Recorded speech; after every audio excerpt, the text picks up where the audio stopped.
पश्चिम बंगाल में मुसलमानों को अपने पक्ष में करने के लिए सियासी पार्टियां बेकरार हैं, तो मुस्लिम वोटर के रहनुमा माने जाने वाले भी इस पसोपेश में हैं कि जाएं तो किस तरफ जाएं।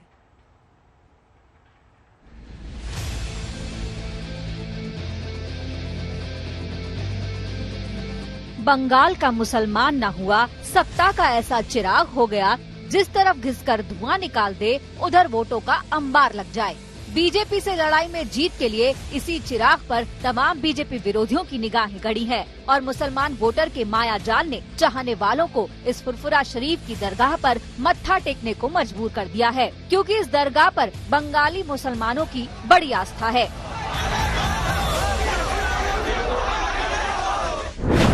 माना जाता है कि फुरफुरा शरीफ का बंगाल की करीब 100 सीटों पर असर है। 2016 के चुनाव में दरगाह के मौलानाओं का झुकाव ममता की तरफ था, लेकिन इस बार फुरफुरा शरीफ में भी सियासत पर बंटवारा दिख रहा है। पीरजादा मौलाना अब्बास लेफ्ट कांग्रेस से हाथ मिला चुके हैं, जबकि उनके चाचा मौलाना तोहा सिद्दीकी अभी भी ममता की माला जप रहे हैं। चाचा से तो हम सीखा है, बड़ों से ही तो सीखता है। चाचा नहीं तो बाम को हटा के टीएमसी को लाए हैं। बाबा चाचा खुद कह रहे हैं हम टीएमसी के साथ है, तो चाचा भी तो एक पार्टी को सपोर्ट कर रहे हैं। उसी का हम लड़का है, चाचा से हम सीखे हैं, इसीलिए हम भी एक पार्टी को सपोर्ट कर रहे हैं। वो पार्टी है आईएसएफ। असाउद्दीन का वैसे का असली मुखोश बंगाल का आदमी पहचान लिया। एक असाउद्दीन है, 100 असाउद्दीन के बंगाल में भेज दीजिए, कुछ नहीं होगा। एक अब्बास नहीं, 200 अब्बास के बंगाल में भेज दीजिए, कुछ नहीं होगा। यहाँ का हिंदू मुसलमान एक साथ मिलके संप्रदाय के विरुद्ध में वोट देंगे। दरगाह में समर्थन देने के नाम पर जितनी तनातनी है, उससे ज्यादा तनाव दरगाह का समर्थन लेने पर कांग्रेस में पैदा हो गया है। बंगाल के प्रदेश अध्यक्ष ने अपने फैसले में आला कमान की सहमति बताई, तो वहीं वरिष्ठ नेता आनंद शर्मा ने अब्बास सिद्दीकी के मंच पर कांग्रेस की मौजूदगी को शर्मनाक बता दिया। कांग्रेस के अंदर छिड़ी ये लड़ाई निष्ठा के सवाल तक आ गई है। The fact is that if he is honest by intention, he may give me a simple call. I would have enlightened the entire issue before him. But instead of doing so, he thought it prudent to highlight the issue, to castigate the Congress, to tarnish the image of the Congress in order to please somebody else who may be his future, boss. Congress की एक अपनी विचारधारा रही है, इसीलिए मैंने ये कहा, क्योंकि कांग्रेस एक राष्ट्रीय संगठन है, धर्मनिरपेक्ष और प्रगतिशील संगठन है, जिसकी समावेशी सोच है। उसको उसी परिप्रेक्ष्य में लिया जाना चाहिए। बंगाल के मुसलमान वोटों के एक और दावेदार असदुद्दीन ओवैसी भी हैं, जो फुरफुरा शरीफ पर पहले ही अर्जी लगा आए थे, लेकिन मौलाना अब्बास का दिल कहीं और लग चुका था। लेकिन सियासतदान जानते हैं कि ओवैसी अगर कुछ नहीं बना सकते तो बिगाड़ने का मादा जरूर रखते हैं, और मुस्लिम वोटों में उनका खेल बीजेपी का खेल जरूर बन सकता है। आज तक ब्यूरो। पश्चिम बंगाल के चुनाव में 7 मार्च से उबार आने वाला है पीएम मोदी का मेगा चुनावी अभियान, क्योंकि 7 मार्च से शुरू हो रहा है। प्रधानमंत्री बंगाल में ताबड़तोड़ रैलियां करने वाले हैं, लेकिन बीजेपी बंगाल कोर कमेटी की कल एक अहम बैठक होने वाली है। जबरदस्त ताकत बीजेपी ने झोंकी है पश्चिम बंगाल में। जेपी नड्डा, अमित शाह के साथ ये मंथन होगा, जिसमें कोर ग्रुप की बैठक होगी बंगाल बीजेपी की। उम्मीदवारों पर चर्चा हो सकती है, क्योंकि अब जैसे जैसे तारीखें नजदीक आ रही हैं चुनाव की, तो इसे लेकर उम्मीदवारों के नाम लिस्ट फाइनल करना, ये तमाम ऐसे मुद्दे हैं जो इस बैठक में एड्रेस किए जा सकते हैं। तो कल ये अहम बैठक, लेकिन प्रधानमंत्री नरेंद्र मोदी, जो कि बीजेपी के सबसे बड़े स्टार कैंपेनर हैं, वो अब मैदान में उतर रहे हैं और चुनाव की तारीखें ऐलान होने के बाद उनकी पहली रैली 7 मार्च को कोलकाता के ऐतिहासिक परेड ब्रिगेड ग्राउंड में हो रही है।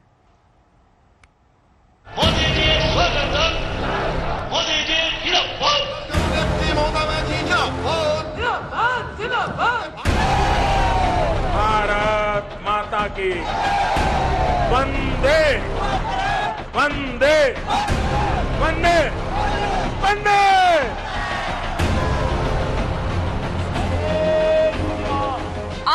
बंगाल के चुनाव में योगी आदित्यनाथ को आग उगलते देखा।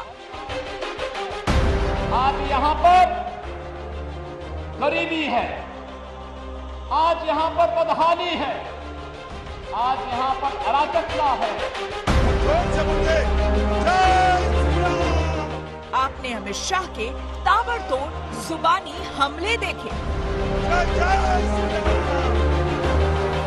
अरे बंता दीदी, बंगाल में जय श्री राम नहीं बोला जाएगा तो कहाँ पाकिस्तान में बोला जाएगा क्या? मोदी मोदी मोदी मोदी। और अब बंगाल की जंग में पीएम मोदी की धमाकेदार एंट्री हो रही है। भारत माता के स्वागत भाषण। अब तक ममता सरकार पर दूर से हमले करते रहे पीएम मोदी सीधे सीधे मोर्चे पर उतर रहे हैं।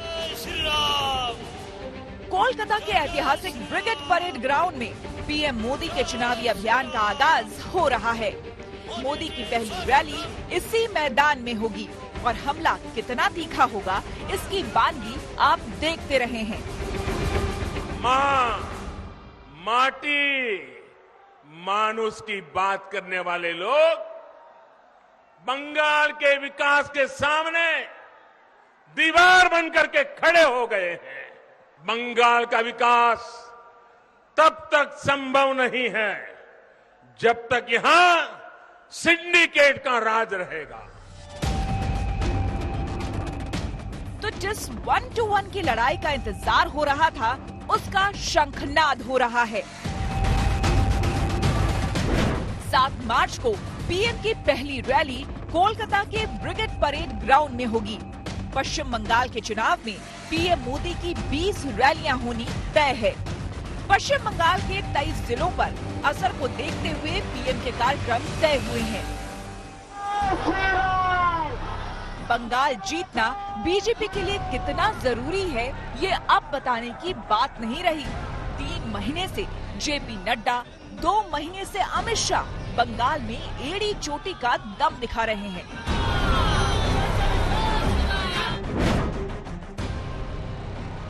बंगाल में मोदी की 20 रैलियां, अमित शाह की 30 से ज्यादा रैलियां, जेपी नड्डा की भी 30 से ज्यादा रैलियां। ये बंगाल में बीजेपी का चुनावी प्लान है, जिनके बाद बीजेपी की बेताबी को लेकर कुछ कहने सुनने की गुंजाइश ही नहीं रहती। बस इतना समझ लीजिए कि बंगाल चुनाव को बीजेपी ने नाक की लड़ाई बना लिया है। साख और सम्मान की इस जंग में बीजेपी को जीत से कम कुछ नहीं चाहिए और इसलिए 8 चरणों के इस चुनाव में पीएम मोदी की 20 रैलियों का ताना बाना तैयार हो गया है। पीएम मोदी रैलियों के मामले में अपना ही रिकॉर्ड तोड़ते दिखेंगे। बिहार में 2020 में 12 रैली, दिल्ली में 2020 में 2 रैली, महाराष्ट्र 2019 में 9 रैली, झारखंड में 2019 में 9 रैली, हरियाणा में 2019 में 8 रैलियां, मध्य प्रदेश 2018 में 10 रैली, राजस्थान में 2018 में 12 रैली और छत्तीसगढ़ में 2018 में 4 रैली। जब पीएम मोदी और सीएम ममता बनर्जी का आमना सामना होता है तो तल्खी का आलम क्या होता है ये आप विक्टोरिया मेमोरियल हॉल की इन तस्वीरों में देख चुके हैं, जब जय श्री राम के नारे पर ममता बनर्जी आग बबूला हो गई थी। मेरे को तो लगता है कि गवर्नमेंट का प्रोग्राम का कोई डिग्निटी होना चाहिए। यानी कि 1-to-1 की ये वो लड़ाई है जहां हमले सीधे सीधे होते हैं और ये तो चुनावी युद्ध है और दांव पर बंगाल है। दिल्ली से हिमांशु मिश्रा और कोलकाता से पौलवी साहा के साथ अनुपम मिश्रा, आज तक। ममता बनर्जी को एक और झटका लगा है। आसनसोल के पूर्व मेयर और टीएमसी विधायक जितेंद्र तिवारी ने भी टीएमसी छोड़ दिया और बीजेपी में शामिल हो गए।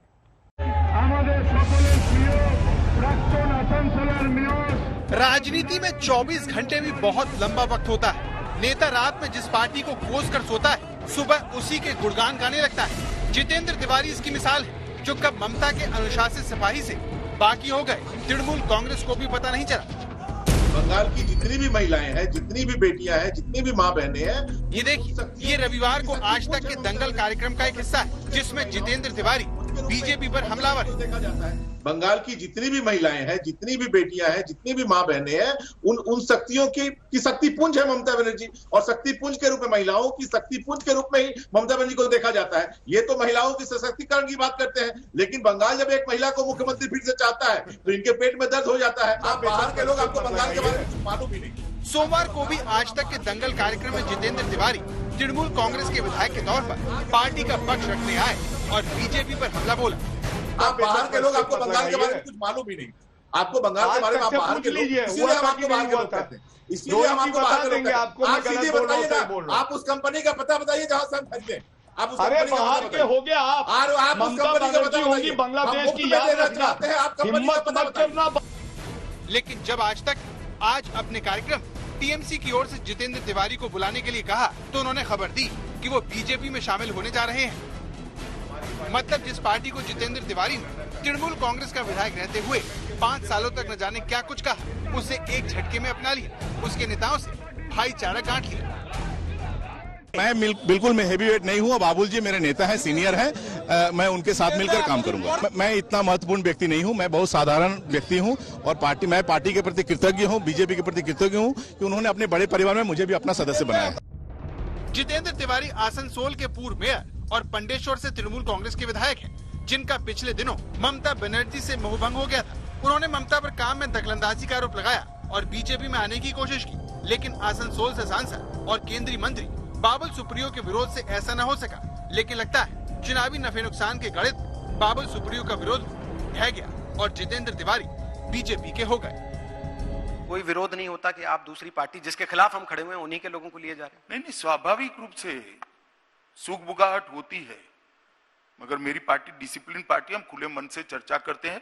जब कहेंगे इनफ हो गया, इनको सदस्यता देनी है, तब कोई बोलेगा नहीं, सब निर्णय को स्वीकार करते हैं। जितेंद्र तिवारी से पहले ममता बनर्जी के कई करीबी नेता बीजेपी में शामिल हो चुके हैं। इसमें पूर्व मंत्री शुभेंदु अधिकारी, पूर्व मंत्री राजीव बनर्जी, पूर्व विधायक वैशाली डालमिया शामिल है। ममता का आरोप है कि जिन नेताओं को तृणमूल कांग्रेस में रहते हुए बीजेपी ने इल्जामों से लादा, उनके दागों को मौका आने पर अनदेखा कर दिया। অন্য পার্টিকে তোলাবাজ বলবেন আর আপনার পার্টি কি ওয়াশিং মেশিন যে কালো যাবে আর সাদা হয়ে ঘুরে চলে আসবে? চোর কি মাই জোর से बोले। भारत में नेता सोचते कुछ है, कहते कुछ है और करते कुछ है। कौन कब पलटी मार जाए कुछ नहीं कहा जा सकता। जितेंद्र तिवारी तो बस इसकी ताजा मिसाल है। अनुपम मिश्र, कोलकाता, आज तक। विधानसभा चुनाव को लेकर प्रियंका गांधी का असम का 2 दिन का दौरा खत्म हो गया। अपने सियासी दौरे पर बीते 2 दिन में उन्होंने कांग्रेस में जान फूंकने की पूरी कोशिश की। इन सबके बीच कल उन्होंने तेजपुर की चुनावी सभा में सीएए पर पार्टी का रुख साफ कर दिया।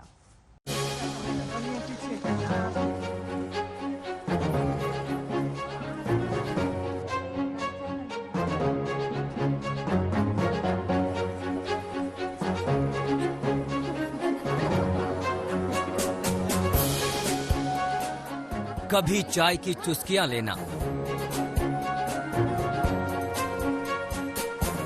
कभी चाय बागान में खुद टोकरी लेकर चाय की पत्तियां तोड़ना, तो मंदिर मंदिर जाकर देवी देवताओं की आराधना। यूपी की अहम जिम्मेदारी संभालने वाली प्रियंका गांधी वाड्रा का ये नया सियासी तेवर है। असम दौरे पर पहुंची प्रियंका गांधी की ये तस्वीरें मंगलवार की हैं, जहां दिन की शुरुआत चाय बागान की इन तस्वीरों के साथ हुई। वहां महिला मजदूरों के साथ बात की, चाय पी और टी एस्टेट में खुद चाय की पत्तियां भी तोड़ी। दौरे के आखिरी दिन आखिरी कार्यक्रम तेजपुर में तय था। चुनावी सभा में प्रियंका का संबोधन था, लेकिन देर होने की वजह से प्रियंका रैली स्थल तक पहुंचने के लिए दौड़ती नजर आईं। हजारों की भीड़ उनका इंतजार कर रही थी, लिहाजा प्रियंका ने फौरन स्टेज संभाला। इसी मंच से उन्होंने ऐलान किया कि असम में कांग्रेस सत्ता में आई तो सीएए को रद्द करने के लिए उनकी सरकार नया कानून लाएगी। जब हमारी सरकार बनेगी तो ये कानून लागू होगा जिसके तहत यहाँ पे लागू नहीं हो पाएगा। असम के चुनावी संग्राम में कूदी प्रियंका ने आज तक से खास बातचीत में कहा कि असम को ना तो रिमोट कंट्रोल वाली सरकार चाहिए और ना ही डबल इंजन वाली। राहुल गांधी ने आपातकाल को लेकर बड़ा बयान दिया। उन्होंने माना कि आपातकाल कांग्रेस सरकार की बड़ी गलती थी। इस कबूलनामे के साथ ही राहुल ने आरएसएस पर भी जमकर निशाना साधा। उन्होंने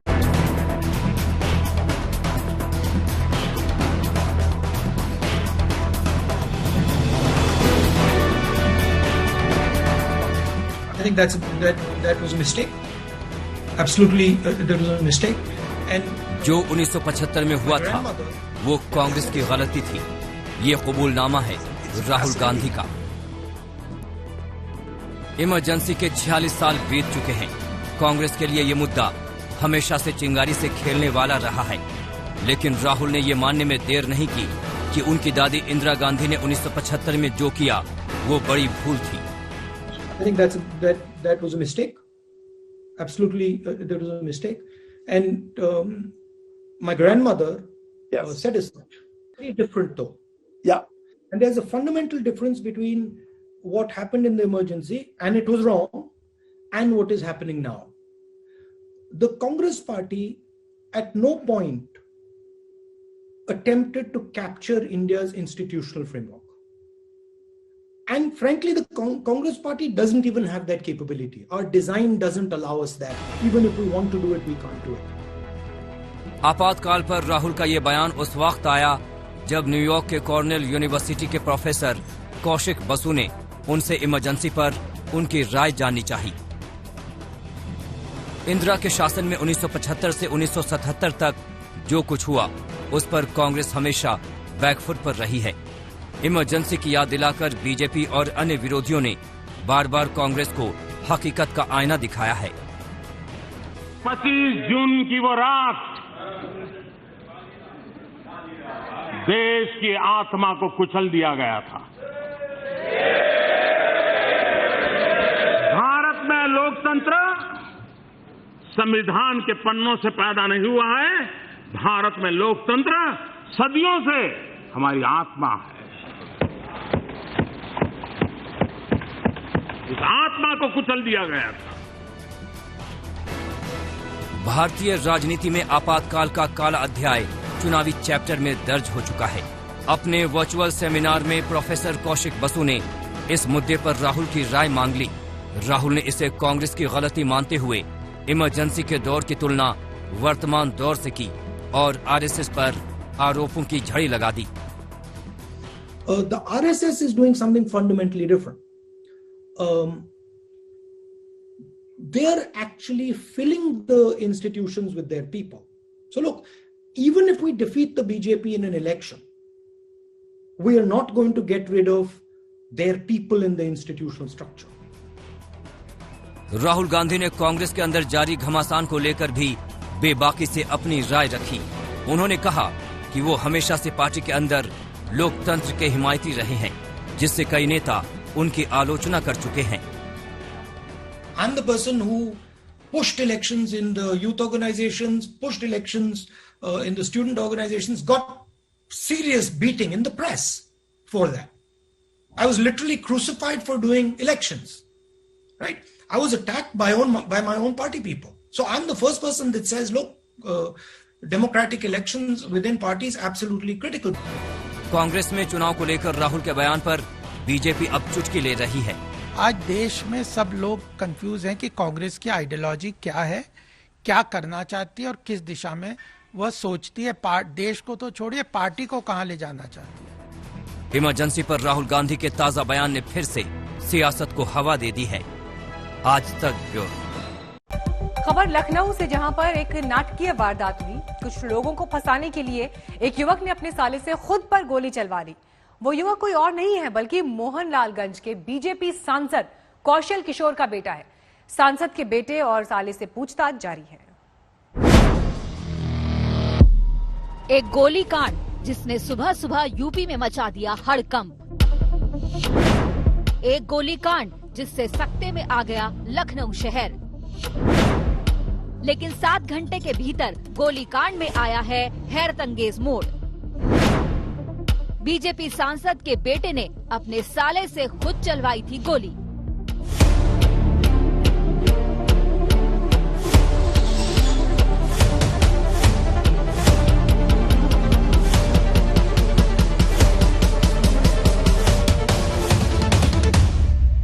यूपी की राजधानी लखनऊ के लोग जब नींद के आगोश में थे, पुलिस में हड़कंप मच गया था। लखनऊ के ट्रॉमा सेंटर के बाहर गहमा गहमी तेज थी। तब तक खबर सिर्फ इतनी थी कि देर रात करीब 2 बजे लखनऊ के मोहनलालगंज के बीजेपी सांसद कौशल किशोर के बेटे आयुष को किसी ने गोली मार दी है। अभी जो इन्फॉर्मेशन हमको मिली थी कि आयुष नाम के लड़के को कहीं गोली लग गई है, तो सीधा उसको ट्रॉमा सेंटर हमारी पुलिस के द्वारा पहुँचाया गया। जी हाँ, सुबह पुलिस को बीजेपी सांसद कौशल किशोर ने बताया कि देर रात उनके 30 साल के बेटे आयुष अपने साले आदर्श के साथ घर के बाहर टहल रहे थे। तभी लखनऊ के मंडिया क्षेत्र के छठा मील चौराहे पर अज्ञात हमलावरों ने उन पर गोलियां चला दी। उनका बेटा किसी आरोपी को पहचान नहीं पाया। बच्चे से मैंने बात किया है लड़के से, तो वो बता रहा मैंने किसी को पहचाना नहीं कौन है। दौड़ाया तो हम लोग भागे, गिर गए तो एक लड़के ने उसको। मामला यूपी की राजधानी लखनऊ का था। गोली बीजेपी के सांसद के बेटे पर चली थी। हड़कंप तो मचना ही था, लेकिन बीजेपी सांसद और पुलिस के बताने का अंदाज ये जाहिर कर रहा था कि मामला वैसा नहीं है जैसा ऊपर से दिख रहा है। महज कुछ ही घंटे के उपचार के बाद जब सांसद के बेटे को ट्रॉमा सेंटर से छुट्टी मिल गई, तो ये संदेह और भी गहरा गया। घटना के खुलासे से पहले आज तक संवाददाता कुमार अभिषेक की रिपोर्ट देखिए। मोहनलालगंज के सांसद और बीजेपी अनुसूचित जाति मोर्चा के अध्यक्ष कौशल किशोर के बेटे को संदिग्ध तरीके से गोली लगी थी। सुबह तकरीबन 2:30 से 3 बजे के आसपास की यह घटना बताई जाती है और उन्हें लेकर के इस ट्रॉमा सेंटर में लाया गया था।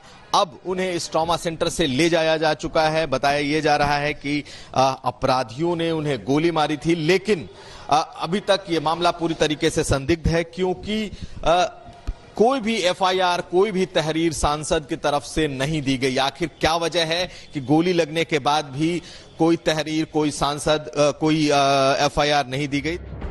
आज तक ने जो संदेह जताया था, जल्द ही उसकी पुष्टि हो गई। इलाके के तमाम सीसीटीवी फुटेज खंगालने के बाद पुलिस ने सांसद के बेटे के साले को दबोच लिया। पूछताछ हुई तो फायरिंग में इस्तेमाल पिस्टल भी जब्त कर लिया गया। हम लोगों ने सीसीटीवी फुटेज वगैरह देखा, तो सीसीटीवी फुटेज में जो उनके साले जा रहे थे, तो उनकी हरकत ऐसी थी कि जैसे लग रहा था वो खुद जैसे कुछ पिस्टल छिपा रहे हैं।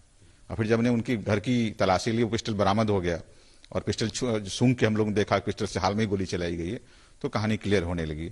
और जब उनके साले को सारा सब कुछ दिखाया गया, सीसीटीवी फुटेज दिखाया गया, पिस्टल दिखाया गया, तो सारी कहानी खुल गई। पुलिस ने सांसद के बेटे के साले को पकड़कर जब पूछताछ की तो उसने सब कुछ कबूल कर लिया। उसके मुताबिक कुछ लोगों को फंसाने के लिए सारी साजिश रची गई थी। सांसद के बेटे ने खुद अपने ऊपर ही हमला करवाया था। प्लानिंग हुई होगी ना, मेरे साथ कुछ नहीं था। किसको फंसाने का मूड था ये बताओ मुझे। ये तो वही जानते होंगे, वो वैसा बोले थे कि 4-5 लोग हैं।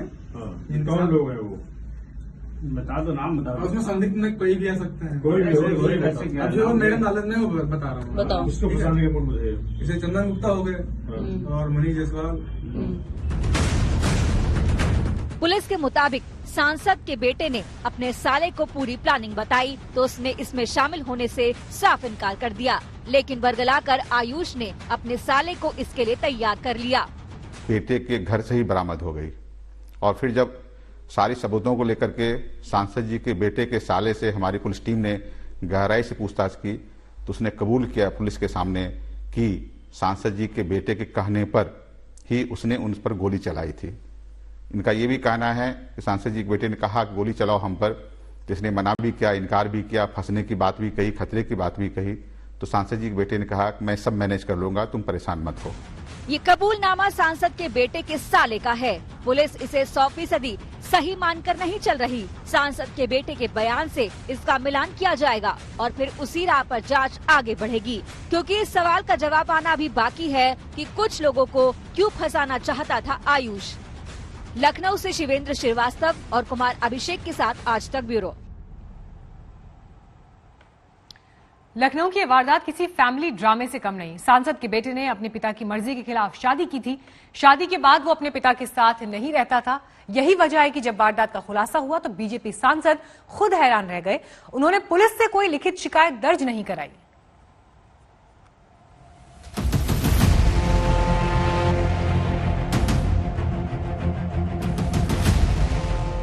जिस गोलीकांड ने करीब 7 घंटे तक लखनऊ पुलिस को सख्ते में डाल रखा, पुलिस की माने तो उसकी पटकथा इसी शख्स ने तैयार की थी। नाम आयुष, बीजेपी सांसद कौशल किशोर का बेटा। कुछ घंटों के लिए ये शख्स क्राइम थ्रिलर का पीड़ित था, लेकिन जल्द ही ये खुलासा हो गया कि ये पीड़ित नहीं बल्कि गोलीकांड का मास्टरमाइंड है। सांसद जी के बेटे ने अपने साले से गोली चलवाई। साले ने कबूलनामा कर लिया है। जिस पिस्टल से गोली चलवाई गई वो पिस्टल रिकवर हो चुकी है। बीजेपी सांसद के बेटे आयुष को लेकर जो कहानी सामने आई है वो किसी फैमिली ड्रामे से कम नहीं। कोरोना काल के दौरान जब कौशल किशोर अस्पताल में भर्ती थे, तभी आयुष ने अपनी मर्जी से शादी कर ली थी। लखनऊ के छठे मील के पास ये वही घर है जहां पर सांसद कौशल किशोर का बेटा किराए पर रहता था और उसके साथ उसका साला भी रहता था। दरअसल कोरोना के दौरान जब सांसद कौशल किशोर की तबीयत ठीक नहीं थी, उस दौरान उनके बेटे ने शादी कर ली थी और यहाँ पर रहते थे, जिसको लेकर के नाराजगी थी। उसके साले को लेकर के आया गया था क्योंकि उसी की गन से हमला हुआ था और ये जो तमाम सबूत हैं यहाँ इकट्ठा करने के लिए आए थे और पुलिस पूछताछ के बाद साफ करेगी कि आखिरकार ये पूरा खेल और पूरी साजिश क्या थी। परिवार की मर्जी से शादी करने के बाद से आयुष छठा मील इलाके में किराए के मकान में रह रहा था। शादी की वजह से अपने परिवार के साथ आयुष का विवाद चल रहा था। पिता के मुताबिक आयुष ने जिस महिला से शादी की वो उससे उम्र में बड़ी है। शादी न करने पर उसने खुदकुशी की भी धमकी दी थी।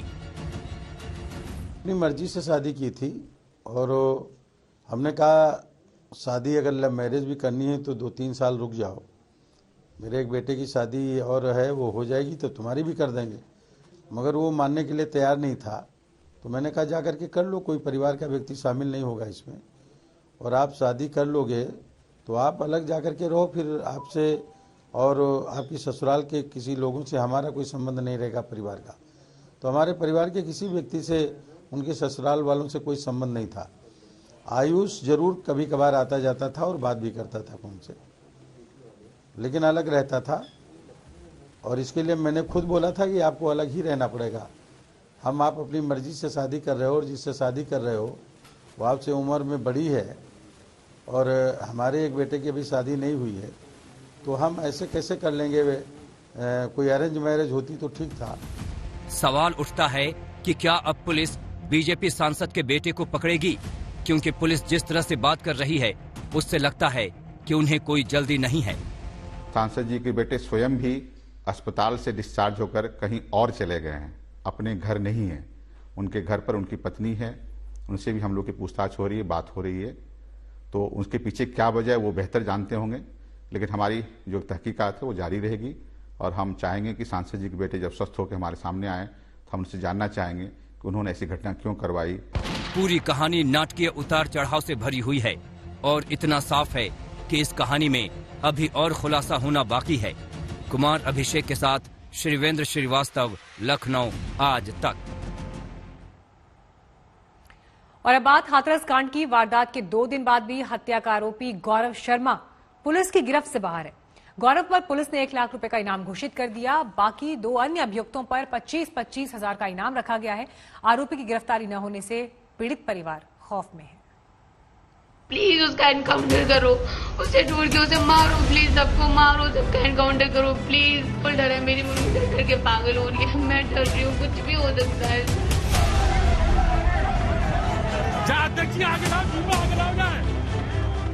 रोहिता शर्मा इनाम 25,000, निखिल शर्मा इनाम 25,000, गौरव शर्मा इनाम 1 लाख। हाथरस हत्याकांड के इन 3 वांटेड आरोपियों पर यूपी पुलिस ने इनाम घोषित कर दिया है। सोमवार शाम को हत्याकांड अंजाम देने के बाद से तीनों आरोपी फरार हैं। हुई हत्या की घटना के संबंध में पीड़ित परिवार द्वारा 4 लोगों को नामजद करते हुए हत्या की धाराओं में मुकदमा पंजीकृत कराया गया, जिनमें से एक नामजद आरोपी ललित शर्मा को थाना सासनी पुलिस द्वारा गिरफ्तार करके जेल भेजा गया है तथा जो उसमें शेष वांछित हैं उनकी शीघ्र गिरफ्तारी हेतु इन पर इनाम घोषित किया गया है। इस प्रकरण में 2 वांछित रोहताश तथा निखिल, इनके ऊपर 25-25 हजार रुपए का इनाम घोषित किया गया है तथा गौरव शर्मा की शीघ्र गिरफ्तारी हेतु उस पर 1 लाख रुपए का इनाम घोषित किया गया है। हत्या के आरोपी फरार हैं और इधर पीड़ित परिवार का खौफ और सदमे से बुरा हाल है। हाथरस की बेटी इंसाफ मांग रही है। हाथरस की बेटी अपने पिता के हत्यारे के लिए सजाए मौत मांग रही है। प्लीज उसे जल्दी से ढूंढ के उसका अभी क्या घुस रह गया, उसे ढूंढने के लिए उसका एनकाउंटर करो, प्लीज उसका एनकाउंटर करो, उसे ढूंढ के उसे मारो, प्लीज सबको मारो, सबका एनकाउंटर करो प्लीज। मुझे और कुछ नहीं देखना, बस उसका एनकाउंटर देखना। अभी तक उसे ढूंढ भी नहीं पाए, पता नहीं क्या कर रहे हैं लोग, पता नहीं क्या कर रहे हैं। बहुत डर है, मेरी मम्मी डर के पागल हो रही है। अभी तो पुलिस फोर्स है, फिर कुछ भी नहीं है हमारे पास, कुछ भी हो सकता है, वो कुछ भी कर सकता है, कुछ भी। हाथरस की इस बेटी और उसकी मां को डर सता रहा है कि अगर गौरव शर्मा का एनकाउंटर नहीं हुआ तो कुछ भी हो सकता है, वो किसी भी हद तक जा सकता है। डर है, मेरी मम्मी डर के पागल हो रही है, मैं डर रही हूँ, कुछ भी हो सकता है सर, कुछ भी हो सकता है। प्लीज अब किसी चीज की गुंजाइश नहीं है, उसका एनकाउंटर करो, जैसे ही मिले उसमें गोली मारो, प्लीज उसे गोली मारो।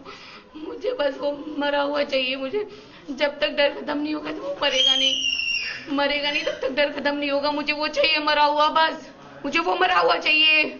मुझे हुआ है वो गिरफ्तार, मुझे चाहिए वो मरा हुआ, मेरा आदमी मरा है। हाथरस कांड के 2 दिन हो चुके हैं, लेकिन आरोपी गौरव शर्मा पुलिस की गिरफ्त से दूर है। इस बीच आज तक के हाथ आया है गौरव शर्मा का एक वीडियो और उसकी कुछ तस्वीरें, जिससे उसकी दबंग छवि सामने आ रही है।